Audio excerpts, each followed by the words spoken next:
প্রথম দফা নির্বাচনের জন্য বাঁকুড়া থেকে তুলে নেওয়া হলো 4 কোম্পানির কেন্দ্রীয় বাহিনী। লোকসভা ভোটের জন্য 4 কোম্পানির কেন্দ্রীয় বাহিনী পৌঁছায় বাঁকুড়ায় রুট মার্চ করছিল কেন্দ্রীয় বাহিনী। প্রথম দফা ভোটের জন্য তুলে নেওয়া হয় খবর জেলা পুলিশ সূত্রে। বাঁকুড়া থেকে তোলা হলো 4 কোম্পানি কেন্দ্রীয় বাহিনী, এমনটাই কিন্তু খবর পাওয়া যাচ্ছে, যেখানে প্রথম দফা ভোটের জন্যই তোলা হয়েছে এই 4 কোম্পানি কেন্দ্রীয় বাহিনী। 19 তারিখ প্রথম দফা নির্বাচন শুরু হতে চলেছে, তার আগে বাঁকুড়া থেকে তুলে নেওয়া হলো 4 কোম্পানির কেন্দ্রীয় বাহিনী। লোকসভা ভোটের জন্য 4 কোম্পানির কেন্দ্রীয় বাহিনী পৌঁছায় বাঁকুড়াতে। বাঁকুড়ায় রুট মার্চ করছিল কেন্দ্রীয় বাহিনী। প্রথম দফা ভোটের জন্যই এই কেন্দ্রীয় বাহিনী তুলে নেওয়া হয়েছে।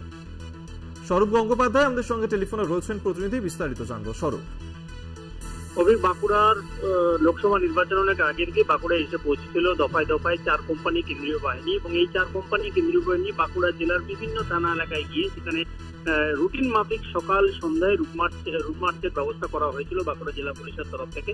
এবং এই কেন্দ্রীয় বাহিনীকে দিয়ে বিভিন্ন জায়গায় মানুষ যাতে নির্ভয়ে ভোট দিতে পারে, মানুষের মনে সাহস জোগানো, এরিয়া ডমিনেশনের কাজগুলোই মূলত করা হচ্ছিল সেন্ট্রাল বাহিনীকে নিয়ে।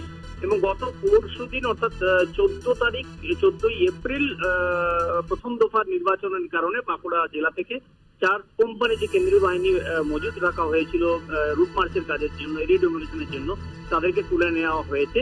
আপাতত বাঁকুড়া জেলাতে জেলা পুলিশের তরফ থেকে রুট মার্চ করা হবে। তবে প্রথম দফার নির্বাচন শেষ হওয়ার পরেই হয়তো বাঁকুড়াতে প্রবেশ করতে পারে কেন্দ্রীয় বাহিনী, এমনটাই কিন্তু জানা গেছে।